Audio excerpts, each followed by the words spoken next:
નમસ્કાર વિદ્યાર્થી મિત્રો. ધોરણ 12 વિષય અર્થશાસ્ત્ર, પ્રકરણ નંબર 5 ગરીબી. આજનું આપણું આ પ્રકરણનું આ ત્રીજું સેશન છે. આની અગાઉના સેશનની અંદર આપણે ગરીબીનો સામાન્ય અર્થ અને ગરીબીને જે બે ખ્યાલો જે છે પરંપરાગત અને આધુનિક, એ બે ખ્યાલોનો પરિચય મેળવ્યો હતો.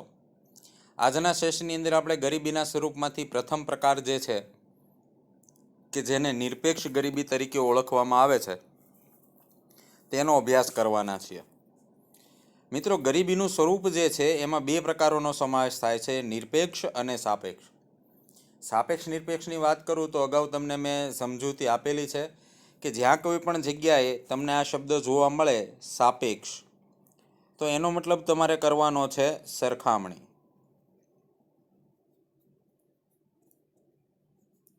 રેડી? અને જે જગ્યાએ તમને નિરપેક્ષ શબ્દ જોવા મળે ત્યાં જે છે સરખામણી હોતી નથી. ત્યાં કોઈ એક પદ્ધતિ ડેવલપ કરવામાં આવી હોય જે તે બાબતના માપન માટે. હવે નિરપેક્ષ ગરીબી જે છે એ ગરીબીની આજે આપણે સમજૂતી મેળવવાના છીએ. તો શરૂ કરીએ. નિરપેક્ષ ગરીબી જીવનની લઘુત્તમ જરૂરિયાતો સંતોષવા માટે, જરૂરી ચીજવસ્તુઓ અને સેવાઓ ખરીદવા માટે નક્કી કરવામાં આવેલ આવક કે ખર્ચની લઘુત્તમ સપાટી એટલે ગરીબી રેખા. આ વ્યાખ્યા ઓલરેડી આપણે આગળ જોઈ ગયા છીએ. અહીંયા ફરી એક વખત આવે છે અને આગળ કરતાં અહીંયા વધુ સચોટ વ્યાખ્યા આપી છે. અહીંયા ફરી એક વખત આપણે યાદ કરીએ. લઘુત્તમ જરૂરિયાતોની અંદર મોટાભાગે રોટી, કપડાં, મકાન, આરોગ્ય અને શિક્ષણનો સમાવેશ કરવામાં આવે છે. હવે આવી બાબતોની પાછળ, વસ્તુઓ અને સેવાઓ પાછળ જે આવક કે ખર્ચ પાછળ કરવો પડે વસ્તુઓની જરૂરિયાતો સંતોષવા માટે, એની જે લઘુત્તમ સપાટી, જે મોટાભાગે દેશે દેશે અલગ હોય, જે તે દેશના આર્થિક વિકાસ કે સામાજિક જીવન સ્તરને ધ્યાનમાં રાખીને નક્કી કરવામાં આવતી હોય છે, એ સપાટી જે છે એને કહેવાય ગરીબી રેખા. અને આપણે એવું પણ ભણ્યા હતા કે ભાઈ જે આ ગરીબી રેખા જે છે એ જે કંઈ પણ નક્કી કરવામાં આવ્યું હોય, જે કંઈ પણ રકમ, માની લો કે એ છે 1000 રૂપિયા પર મંથ, તો જે વ્યક્તિ પ્રતિ વ્યક્તિ 1000 રૂપિયા પર મંથથી ઓછી આવક ધરાવે છે એ ગરીબ કહેવાશે. અને જે વ્યક્તિ 1000 રૂપિયા પ્રતિ મંથથી વધુ આવક ધરાવતો હશે એ ગરીબ ગણાશે નહીં. એમાં 1000 રૂપિયાનો પણ સમાવેશ થઈ જશે. રૂપિયા 1000 કે તેનાથી વધુ આવક ધરાવનાર વ્યક્તિ ગરીબ ગણાશે નહીં, પરંતુ એનાથી ઓછી આવક ધરાવનાર વ્યક્તિ જો હશે તો એ ગરીબ ગણાશે. આ રીતે ગરીબી રેખાના આધારે ગરીબી નક્કી કરવામાં આવે છે. નિરપેક્ષ ગરીબીનો જે ખ્યાલ જે છે એનાથી અર્થતંત્રમાં ગરીબી રેખા હેઠળ જીવતા ચોક્કસ વર્ગને નક્કી કરી શકાય. એના દ્વારા જાણી શકાય કે દેશની અંદર ખરા અર્થમાં કેટલા લોકો ગરીબી રેખા હેઠળ જીવે છે. અને આ ખાસ ગરીબ વર્ગની ગરીબી ઘટાડવાના લક્ષ્યાંક આધારિત ચોક્કસ નીતિઓ ઘડી શકાય. જો ભાઈ, એક સામાન્ય બાબત એવી પણ છે કે તમારે કોઈ પણ સમસ્યાનું સોલ્યુશન કરવું હોય તો પહેલાં એ સમસ્યાને પૂરેપૂરી ઓળખવી પડે. અને સમસ્યાને ઓળખવા માટે જ અહીંયા ગરીબી રેખાનો ખ્યાલ આપેલો છે. તો અહીંયા જે ગરીબી રેખાની જે વ્યાખ્યા જે આપણને જોવાના છીએ કે ભાઈ, આપણે અગાઉ મેં કહ્યું હતું કે ભાઈ ગરીબી રેખા જે છે એ 3 રીતે નક્કી થાય છે. એક આવક, બીજું ખર્ચ અને ત્રીજું કેલેરી ધોરણ. તો જોઈએ સૌથી પહેલાં આપણા દેશમાં ગરીબી રેખા કઈ રીતે નક્કી થાય છે અને એના માપદંડો શું છે. તો ગરીબીના નિરપેક્ષ સ્તરનો અંદાજ મેળવવા અનાજ, દાળ, દૂધ, માખણ વગેરેનું લઘુત્તમ ભૌતિક પ્રમાણ કે જે જીવન નિર્વાહ માટે જરૂરી છે તે પ્રાપ્ત કરવા માટે લઘુત્તમ માથાદીઠ વપરાશી ખર્ચ એ ગરીબી રેખા છે. હવે અહીંયા તમે જોઈ શકો છો કે આપણે અહીંયા લઘુત્તમ જીવન ધોરણ માટે માત્ર ભોજન ધ્યાનમાં લેવાયેલું છે. બીજી એક ચોખવટ એ પણ કરી દઉં કે અહીંયા માત્ર અનાજ, દાળ, દૂધ, માખણ લખ્યું છે. એનો મતલબ એવું નથી કે માત્ર 4 વસ્તુના આધારે જ આપણા દેશમાં કેલેરી અને ગરીબી રેખા નક્કી થઈ જાય છે. એની અંદર બીજી પણ બાબતોનો સમાવેશ કરવામાં આવે છે. માત્ર અહીંયા તમને જાણકારી માટે 4 ઉદાહરણ એટલે કે અનાજ, દાળ અને દૂધ, માખણ લીધા છે. પરંતુ એ સિવાયની પણ બાબતો અંદર હોય છે. હવે આવી ખાવા પીવાની બાબતો કે વસ્તુઓ પાછળ જે લઘુત્તમ વપરાશી ખર્ચ કરવો પડે એ ખર્ચ આપણા દેશમાં ગરીબી રેખા તરીકે લેવામાં આવે છે. આ લઘુત્તમ વપરાશી ખર્ચ ગરીબી નક્કી કરવાની આયોજનની શરૂઆતમાં હવે આ સંસ્થાનું નામ તમારે ખાસ યાદ રાખવાનું છે, Indian council of medical research. આપણા દેશની અંદર હાલમાં કોરોનાની જે સિચ્યુએશન છે એના માટે દેશની અંદર કોરોના માટે જે કંઈ પણ ગાઈડલાઈન બહાર પાડવાની હોય છે એ પણ આ જ સંસ્થા બહાર પાડે છે. આ ઉપરાંત કોઈ પણ નવા રોગની, જેમ કે અત્યારે કોરોના છે તો એના રોગની સારવાર માટેની જે પ્રોસિજર જે છે એને પણ પ્રમાણિત કરવાનું કામ આ જ સંસ્થા મોટા ભાગે કરે છે. તો Indian council of medical research જે છે એણે આપણા દેશની અંદર જુદા જુદા ક્ષેત્રોમાં વસતા વ્યક્તિઓ માટે દૈનિક કેટલી કેલરીનો ખોરાક લેવો આવશ્યક છે એનું પ્રમાણ નક્કી કર્યું છે, અને એ પ્રમાણ 1 માર્ક્સના મોસ્ટ આઈએમપી પ્રશ્ન તરીકે તમને પૂછાય પણ છે. આની અગાઉના સેશનની અંદર મેં એની વાત પણ કરી હતી. તો Indian council of medical research દ્વારા ગ્રામ્ય ક્ષેત્રો માટે વ્યક્તિ દીઠ દૈનિક 2400 કેલરી અને શહેરી ક્ષેત્રો માટે વ્યક્તિ દીઠ દૈનિક 2100 કેલરી નક્કી કરવામાં આવી છે. ગામડાની અંદર જીવન થોડું હાડમારી ભર્યું હોય છે, થોડી મહેનત મજૂરી કે શારીરિક શ્રમવાળું કામ હોવાના કારણે ગામડાની અંદર 2400 કેલરી આ પુખ્ત વયના વ્યક્તિ માટે છે, જે 18 વર્ષથી ઉપરના હોય એવા વ્યક્તિઓ માટેની વાત છે. તેવા પુખ્ત વયના વ્યક્તિ માટે દૈનિક 2400 કેલરી ગ્રામ્ય ક્ષેત્રોમાં અને શહેરી ક્ષેત્રોની અંદર આ માપ 2100 કેલરી નક્કી કરવામાં આવ્યું છે. ખોરાકમાંથી દૈનિક આટલી કેલરીવાળો ખોરાક જો વ્યક્તિને મળતો હોય તો એ વ્યક્તિ ગરીબી રેખા હેઠળ જીવતો નથી એવું કહી શકો. જો આનાથી ઓછી કેલરીવાળો ખોરાક વ્યક્તિને પ્રાપ્ત થતો હોય કે એટલો એ ખર્ચ ન કરી શકતો હોય કે એટલી એ આવક ન મેળવતો હોય તો તમે એવું કહી શકો કે ગરીબી રેખા હેઠળ જીવી રહ્યો છે. તો આ જ પદ્ધતિ, જે 2400 અને 2100 કેલરીવાળું જે માપ જે છે એ જ પદ્ધતિનો ઉપયોગ કરીને આયોજન પંચ દ્વારા, હવે અહીંયા 3 થી 4 લેયર આપણે અગાઉ જોયું, સમય, સ્થળ, સમાજ, સંજોગો બદલાય. આપણા દેશની અંદર પણ ગરીબી રેખાની જે વ્યાખ્યા જે છે એ જુદા જુદા સમયે અલગ અલગ બનાવવામાં આવી છે. તો આપણે દેશની અંદર શરૂઆતથી લઈને અત્યાર સુધીની જે ગરીબી રેખાની બદલાતી વ્યાખ્યાઓ કે બદલાયેલી વ્યાખ્યાઓ કે પ્રમાણ માપ જે છે એનો હવે આપણે અભ્યાસ કરવાના છીએ. 3 થી 4 વખત અહીંયા ગરીબી રેખાનું જે ધોરણ જે છે એ બદલવામાં આવ્યું છે. તો એમાં સૌથી પહેલું ધોરણ જે છે એ છે આયોજન પંચ દ્વારા કેલરી ધોરણનો ઉપયોગ કરી 1969ની અંદર 1960 ને 61ની કિંમતોને આધાર તરીકે લઈ, એટલે કે જે નક્કી કરવામાં આવ્યું હતું એ વર્ષ હતું 1969નું, પરંતુ એની અંદર આ જે વસ્તુઓ કે જેની પાછળ ખર્ચ કરવાનો છે એની કિંમતો 1960-61ની લેવામાં આવે. આ પદ્ધતિ તમે આંકડાશાસ્ત્ર વિષયની અંદર ભણતા હશો. આધાર વર્ષ તરીકે લઈને જે તે આંક મેળવવાની પદ્ધતિ, એટલે ગણતરી થશે 69માં, પરંતુ એ વખતે ખર્ચ માટે ભાવ ધ્યાનમાં લેવાશે 1960-61ના. તો આના માટે માથાદીઠ માસિક ₹20 નક્કી કરવામાં આવી. એક વસ્તુ ખાસ યાદ રાખજો, અહીંયા તમે જોઈ શકો છો કે ગ્રામીણ ક્ષેત્રો કે શહેરી ક્ષેત્રોનો કોઈ ઉલ્લેખ કરેલ નથી. માત્ર ને માત્ર એવું કહ્યું છે કે ભાઈ માસિક ₹20 આજે કેલરી જે પ્રાપ્ત કરવાની છે એના માટે 1 મહિનામાં ₹20 ખર્ચ નક્કી કરવામાં આવ્યો. હવે સ્વાભાવિક વાત છે, અત્યારના સમયને સંદર્ભમાં લેતા આંકડો તમને અતિશય નાનો લાગી શકે, પરંતુ અત્યારે ભાવ વધારાના કારણે ₹20માં કદાચ એક ટાઈમનો જ નાસ્તો આવે એવું બની શકે, પરંતુ એ સમયની અંદર રૂપિયાની ખરીદ શક્તિ વધુ હતી એટલે કદાચ શક્ય બને. આ પછી દાંડેકર અને રથે આ કાર્ય પદ્ધતિના આધારે નવી ગરીબી રેખા નક્કી કરે છે. આ એક સમિતિ બનાવવામાં આવી હતી. દાંડેકર અને રથે આ કાર્ય પદ્ધતિનો ઉપયોગ કરી અહીંયા પણ એમણે આધાર વર્ષ તરીકે 1960-61ની કિંમતો લીધી છે. અહીંયા એણે ગ્રામીણ અને શહેરો માટે અલગ અલગ માપદંડ આપ્યા છે. તો અહીંયા એણે આપ્યું છે આધાર કિંમતે ₹15 ગ્રામીણ ક્ષેત્રો માટે અને શહેરી ક્ષેત્રો માટે ₹22.5. એટલે એવું કહેવા માગે છે કે ગામડામાં 2400 કેલરીનો ખોરાક લેવા માટે 1961ના ભાવે ₹15 ખર્ચ પ્રતિ માસ કરવો પડતો. એટલે ₹15માં 2400 કેલરીનો ખોરાક આખા મહિના માટે વ્યક્તિને પ્રાપ્ત થઈ શકે. આ જ રીતે શહેરોમાં સ્વાભાવિક વાત છે થોડી મોંઘવારી વધારે હોય એટલા માટે અહીંયા આંક વધારે આપેલો છે. અહીંયા શહેરી ક્ષેત્રો માટે આપ્યા છે રૂપિયા.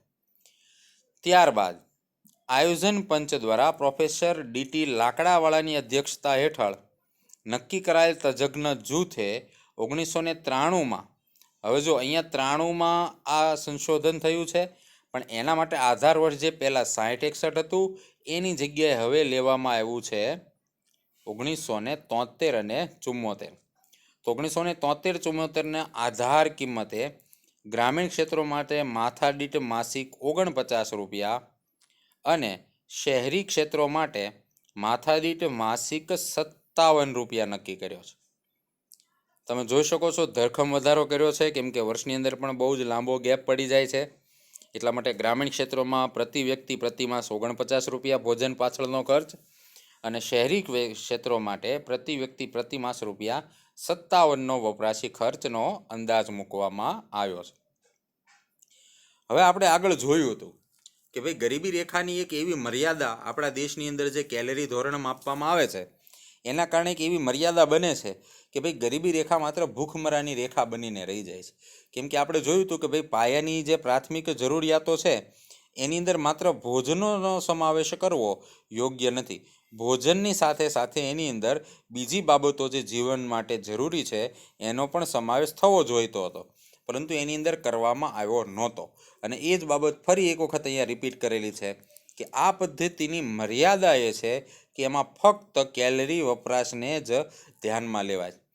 પરંતુ આપણે આગળ પણ જોયું હતું કે ગરીબી એ આર્થિક પરિસ્થિતિ છે, જ્યારે ભૂખ એક એવી સ્થિતિ છે શારીરિક છે. અને આથી ગરીબીની રેખા માત્ર ભૂખમરાની રેખા બનીને રહી જાય. એટલે કે માત્ર ભોજનના આધારે જો ગરીબી નક્કી થાય તો એ યોગ્ય કહેવાશે નહીં. અને આ જ વિધાન જે છે એ તમને 2 ગુણના પ્રશ્ન તરીકે પૂછાય છે. 2 રીતે પૂછી શકાય: ગરીબી રેખાની મર્યાદા સમજાવો, અથવા તો ગરીબી રેખા એ માત્ર ભૂખમરાની રેખા છે, શા માટે, અથવા તો સમજાવો. એ પ્રકારનું વિધાન પૂછી શકાય.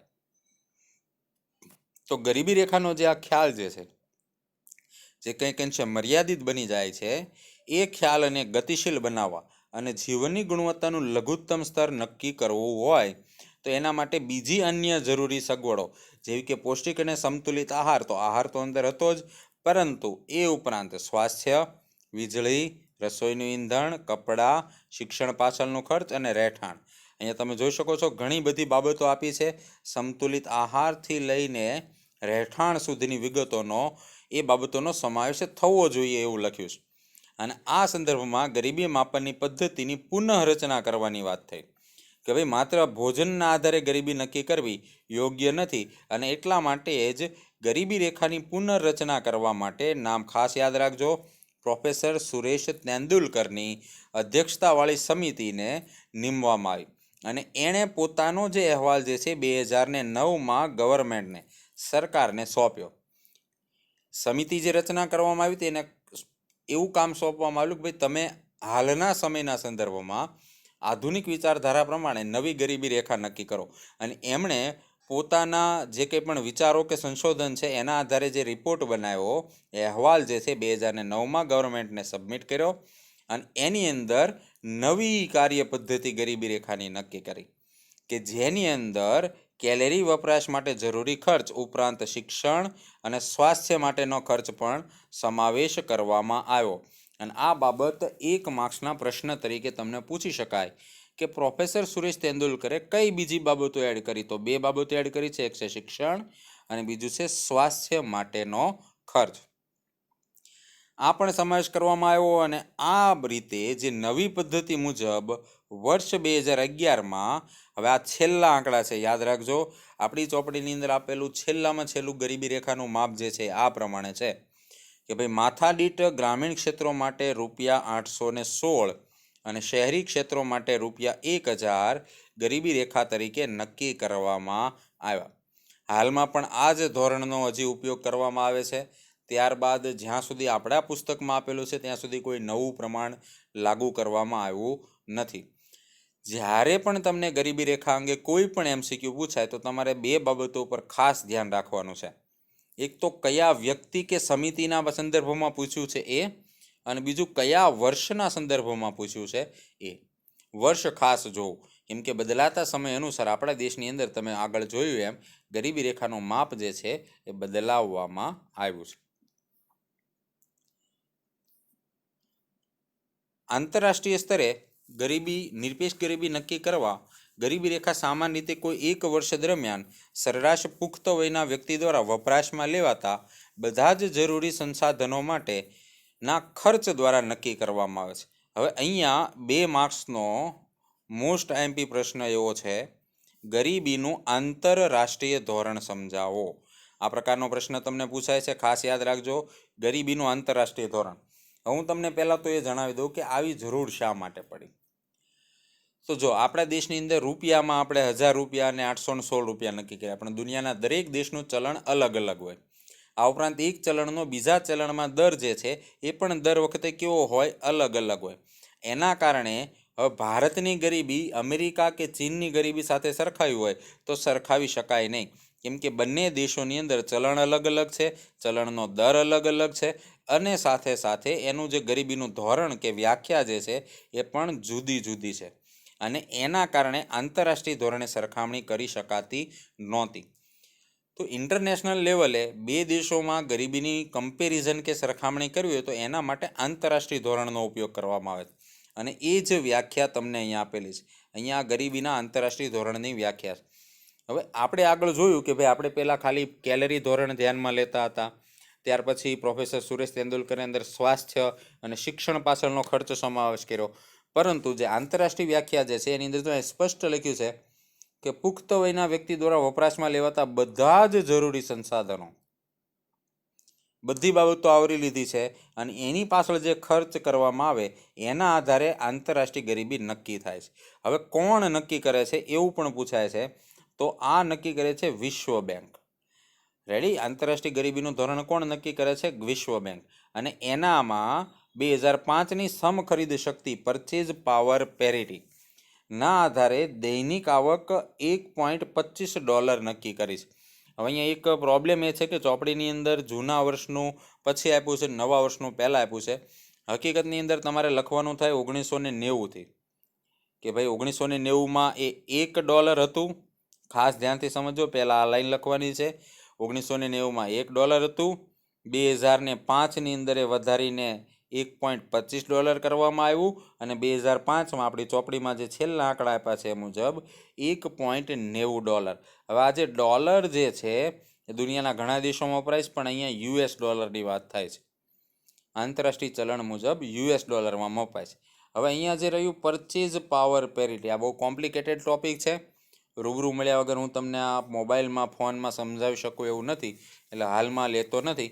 જ્યારે આપણો રેગ્યુલર અભ્યાસક્રમ શરૂ થશે ત્યારે આની ડિટેલમાં ચર્ચા કરીશ, કેમ કે ખૂબ જ સમય માગી લે એવું અને ખૂબ જ કોમ્પ્લિકેટેડ બાબત છે. તો મેં હજી એકવાર કહું છું, અહીંયા તમારે આડેધડ નથી લખવાનું ચોપડીમાં આપ્યું એમ. પહેલાં 1990ના વર્ષનો ઉલ્લેખ કરવાનો છે, ત્યાર પછી 2005માં $1.25, અને પછી 2015ની અંદર $1.90. હવે આ રીતે જ્યારે ગરીબી નક્કી થાય તો સ્વાભાવિક છે એની મદદથી દુનિયાના બધા જ દેશોમાં એક જ માપદંડ વડે નિરપેક્ષ ગરીબીની તુલના આસાનીથી કરી શકાય છે. રેડી? હવે આપણે જોશું ભારતમાં નિરપેક્ષ ગરીબીનું પ્રમાણ. હવે અહીંયા આંકડાઓ આવે છે, અને આ કોષ્ટક જે છે એ તમારે જ્યારે હું હોમવર્ક આપું ત્યારે તમને આખી સૂચનાઓ આપી દઈશ કે કઈ રીતે હોમવર્ક લખવાનું છે. એની અંદર પેન્સિલ સ્કેલથી દોરવાના છે. અને બીજી એક બાબત એ પણ છે કે આ પ્રશ્નો જ્યારે પેપર ખૂબ જ અઘરું હોય ત્યારે આખા કોષ્ટકો પૂછી દે છે, અને એની અંદર જેટલા આંકડા હું તમને કહું છું એટલા યાદ રાખવાના છે, અને મોસ્ટ આઈએમપી છે. અહીંયાથી તમારે અર્થશાસ્ત્રની અંદર આંકડાઓની ભરમાર શરૂ થાય છે, અને આંકડાઓને યાદ રાખવાનો એક જ ઉપાય છે, વારંવાર એને રિપીટ કરવા. Repetition is the key to remember the digits. આંકડાઓને યાદ રાખવા માટેનો સૌથી સરળ રસ્તો છે. તો જોઈએ, NSSO અભ્યાસ આપણે કરી ગયા છે ઓલરેડી. પ્રથમ પાઠની અંદર આનું નામ આવ્યું હતું નેશનલ સેમ્પલ સર્વે ઓર્ગેનાઇઝેશન. એના 68મા રાઉન્ડમાં, એટલે કે 68મી વખતની ગણતરીમાં 2011-12માં સંયુક્ત કુટુંબ દીઠ ખર્ચના આંકડાઓનો ઉપયોગ કરતા જે આપણે પ્રોફેસર સુરેશ તેંડુલકરની સમિતિ જોઈ હતી એના અંદાજ મુજબ 2004માં નિરપેક્ષ ગરીબીનું પ્રમાણ ભારતની અંદર 37.2%, અને તમારે જે આંકડો IMP તરીકે યાદ રાખવાનો છે એ છે 2011-12માં 21.9%. મોસ્ટ IMP MCQ જનરલ નોલેજની દ્રષ્ટિએ પણ ખૂબ જ મહત્વનું છે. ભારતની અંદર 2011-12માં 21.9% હતી. આ જ આંકડા તમને અહીંયા પણ આપેલા છે, જોઈ શકો છો તમે. આને તમારે MCQ તરીકે યાદ રાખવાના છે. તો જોઈએ, બધા જ આંકડા આપેલા છે. એક તરફ આપી છે તમને ગરીબી, ગ્રામ્ય, શહેરી અને સમગ્ર વસ્તીના. 2004માં ગ્રામ્ય ક્ષેત્રે 41.8% લોકો ગરીબ હતા, જે 11-12ની અંદર ઘટીને તમે જોઈ શકો છો 9 વર્ષની અંદર ખાસું એવું પ્રમાણ ઘટીને 25.7% આવ્યું છે. સેમ રીતે શહેરી વિસ્તારની અંદર 2004-5માં ગરીબીનું પ્રમાણ 25% હતું, જે ઘટીને 11-12ની અંદર 13.7% થયું છે. અહીંયા ખૂબ જ મોટો ધરખમ ફેરફાર બંને જગ્યાએ તમે જોઈ શકો છો. અને આખા દેશની વાત કરીએ તો 37.2% જે હતું 2004-5ની અંદર, એ ઘટીને 21.9% થયું. એટલે તમે એવું કહી શકો કે ભારતની અંદર ગરીબીનું પ્રમાણ સતત ઘટી રહ્યું છે, પરંતુ જેટલી સ્પીડ હોવી જોઈએ, અહીંયા ભલે ધરખમ ફેરફાર હોય પણ હજુ પણ આ પ્રમાણ ઘણું જ ઊંચું કહી શકાય. હવે જે મેં તમને શાબ્દિક સ્વરૂપે સમજાવ્યું એ જ નીચે તમને સમજૂતી સ્વરૂપે લખેલું છે, એટલે એને આપણે આગળ ચર્ચા કરવાની જરૂર નથી. જ્યારે તમે લખો ત્યારે તમારે આ લખાણ જે કોષ્ટકની ઉપર આપેલું છે અને નીચે આપેલું છે બંને લખવાનું છે મુદ્દાસર, અને કોષ્ટક પણ પેન્સિલ અને સ્કેલથી દોરવાનું છે. રાજ્યવાર નિરપેક્ષ ગરીબીનું પ્રમાણ જોઈએ તો ભારતની અંદર વિવિધ રાજ્યોની અંદર અલગ અલગ પ્રમાણમાં ગરીબી જોવા મળે છે. હવે અહીંયા તમને આંકડા આપેલા છે, રાજ્યોના નામ છે. આમાંથી કોઈ એક રાજ્યનું નામ અથવા તો તમને MCQ પૂછી શકાય કે ભાઈ નીચેનામાંથી કયું રાજ્ય એવું છે કે જેમાં 20-30% ગરીબી જોવા મળે છે. તો જોઈએ, 10%થી ઓછી ગરીબી ધરાવતા રાજ્યોમાં આની ચાવી બનાવી શકો તમે. ગો કે હી, સી, પ, આ. રેડી? આખું કોષ્ટક પણ પૂછી શકાય, ભલે જ પૂછાતું હોય, પરંતુ જ્યારે કોઈને પેપર અતિશય હાર્ડ કરી દેવું હોય તો આ પ્રકારના પ્રશ્નો તમને પૂછે, જેની અંદર એબ્સોલ્યુટ ડિટેલ તમારે લખવાની છે. આને સમજવાનું નથી, આને યાદ રાખવાનું છે. જે રીતે યાદ રાખો એ રીતે વારંવાર લખીને યાદ રાખો, વાંચીને યાદ રાખો કે ગોખીને યાદ રાખો. આને યાદ રાખવું કમ્પલસરી છે.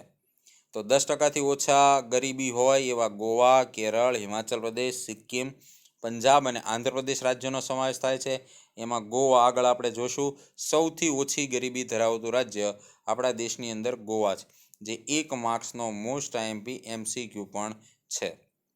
પછી 10થી 20% ગરીબી ધરાવતા રાજ્યોની વાત કરીએ તો એની અંદર જમ્મુ કાશ્મીર, હરિયાણા, તમિલનાડુ, આપણું ગુજરાતનું પ્રમાણ ક્યાંય આપ્યું નથી, પણ સમથિંગ 14.9% જેટલું ગરીબીનું પ્રમાણ કહેવાય છે. રાજસ્થાન, મહારાષ્ટ્ર, ત્રિપુરા, નાગાલેન્ડ અને મેઘાલય છે. 20-30%ની અંદર પશ્ચિમ બંગાળ, મિઝોરમ, કર્ણાટક અને ઉત્તર પ્રદેશ છે.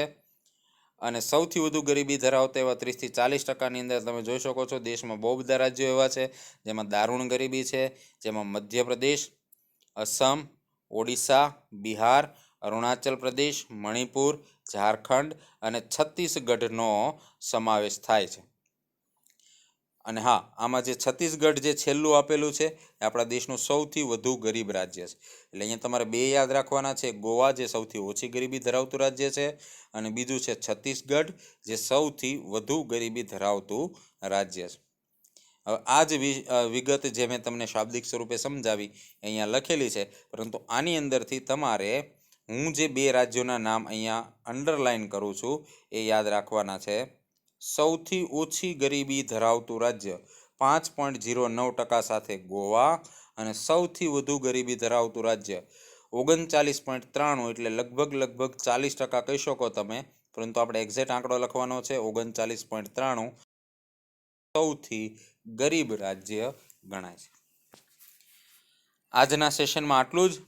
આજના હોમવર્કની વાત કરી લઈએ તો તમારે સંપૂર્ણ નિરપેક્ષ ગરીબી લખવાની છે.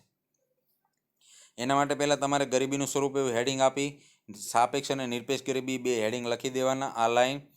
ત્યાર પછી નિરપેક્ષ ગરીબી તમારે અહીંયા હજી ઘણા વિદ્યાર્થીઓ મુદ્દાસર લખવાની જગ્યાએ આખા ફકરા લખી દેશે, ચાલશે નહીં. આ ઉપરાંત અહીંયા જેટલા પણ ધોરણ આપેલા છે, પછી Indian council of medical research હોય તો એનું એકસાથે લખવાનું થશે. પછી આયોજન પંચ દ્વારા જે 1969માં નક્કી થયું એ અલગથી લખવાનું. દાંડેકર અને રથે, ત્યાર પછી પ્રોફેસર ડીટી લાકડાવાળાની અધ્યક્ષતા. આ જેટલા પણ લેયર આપેલા છે બધા તમારે અલગ અલગ મુદ્દાસર લખવાના છે.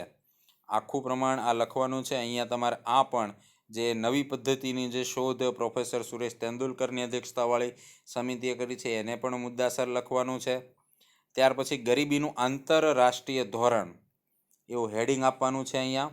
અને પછી તમારે આ જે વિગત અહીંયા લખેલી છે એને મુદ્દાસર લખવાની. હજી એકવાર કહું છું, અહીંયા આંતરરાષ્ટ્રીય ધોરણ એવું ટાઇટલ આપીને પછી જ આ લખવાનું છે. અને ત્યારબાદ નિરપેક્ષ ગરીબીનું પ્રમાણ ભારતમાં કેટલું, એમાં ઉપરનું લખાણ પેન્સિલ અને સ્કેલથી કોષ્ટક, નીચેનું લખાણ, અને રાજ્યવાર ગરીબીનું પ્રમાણ એમાં આખું કોષ્ટક દોરવાનું છે. અને નીચેની આ સમજૂતી જે અહીંયા આપેલી છે એને પણ મુદ્દાસર લખવાની છે. પ્રથમ સામાયિક પરીક્ષા માટે આ બંને ટૂંકનોંધ છે. હવે આપણે કાલે આવતા વીકની અંદર ભણવાના છીએ સાપેક્ષ ગરીબી. આ બંને 3 ગુણના ખૂબ જ મહત્ત્વના પ્રશ્નો છે અને આની અંદર બહુ બધા આંકડાકીય MCQ પણ આવે છે.